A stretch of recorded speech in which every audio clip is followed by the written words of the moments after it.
May mga problema na kayang ikwento. May mga sugat na kayang ipakita. Pero may mga sakit na tahimik lang. Minsan nakangiti tayo. Minsan nakikipag-usap tayo.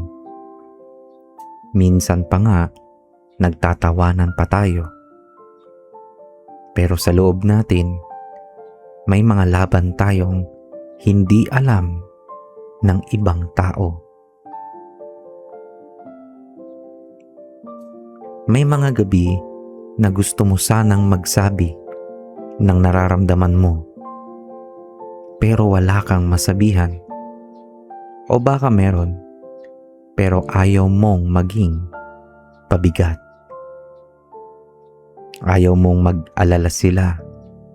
Ayaw mong isipin nilang mahina ka.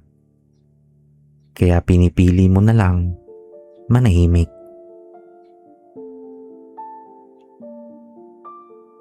At habang tumatagal, mas bumibigat, mas sumasakit, mas nakakapagod. At dumadating ang punto na pakiramdam mo wala nang nakakaintindi sa'yo.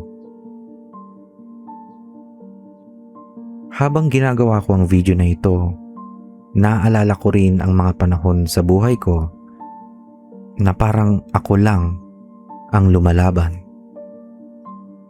Yung tipong marami kang iniisip, marami kang gustong sabihin, pero hindi mo alam kung saan magsisimula.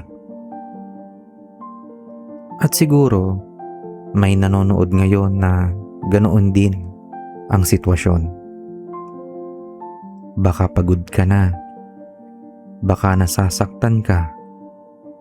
Baka may problema ka sa pamilya, sa pera, sa trabaho, sa kalusugan. O baka hindi mo rin alam kung bakit ka nalulungkot. At alam mo kung ano ang masakit. Kapag napapaligiran ka ng tao, pero pakiramdam mo, mag-isa ka pa rin. May mga tao na tahimik na umiiyak. Hindi dahil mahina sila, kundi dahil matagal na silang nagpapakatatag. Matagal na silang lumalaban. Matagal na silang nagdadala ng bigat. At minsan, o madalas pa nga, napapagod din ang puso.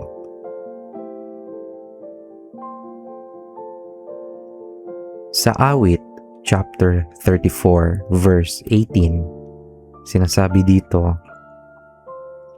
"The Lord is nigh unto them that are of a broken heart, and saveth such as be of a contrite spirit." Alam niyo, napakaganda ng talatang ito. Hindi dito sinasabi na lalapit lang ang Diyos kapag masaya tayo. Hindi sinasabing kasama lang natin siya kapag maayos ang buhay. Ang sabi rito, malapit siya sa mga pusong sugatan. Kaya kung pakiramdam mo, wala nang nakakaintindi sa'yo, gusto ko lang malaman mo to. Meron tayong Diyos na nakakaintindi sa lahat ng sitwasyon natin. Alam niya ang mga luha na hindi mo ipinapakita kahit kanino. Alam niya ang mga takot na hindi mo sinasabi. Alam niya ang mga gabing hindi ka makatulog. At alam niya ang dahilan kung bakit pagod na pagod ka na.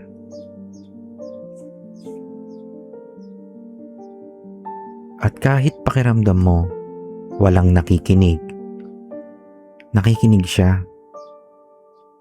Kahit pakiramdam mo walang nakakakita, nakikita niya. Kahit pakiramdam mo mag-isa ka, kasama mo siya.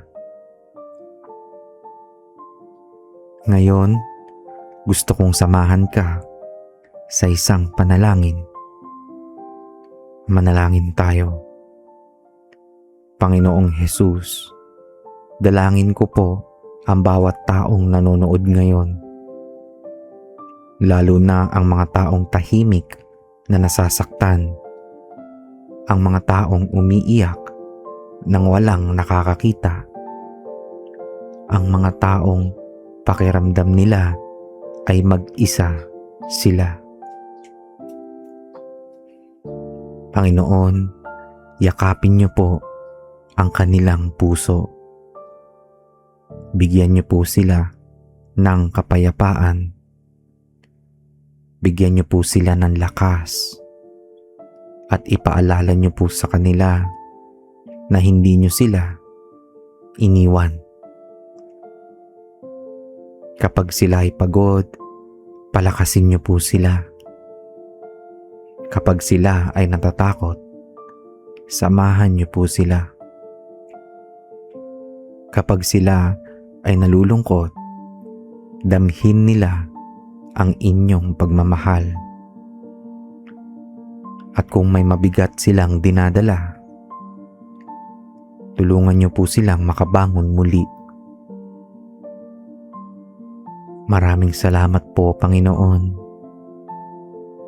Sa pangalan ni Jesus. Amen. At bago tayo magtapos, kung mayroon kang prayer request, maaari mo itong ilagay sa comments. Ipagdarasal natin ito. At kung may kakilala kang tahimik na lumalaban sa mabibigat na mga problema, maaari mong i-share ang video na ito sa kanya.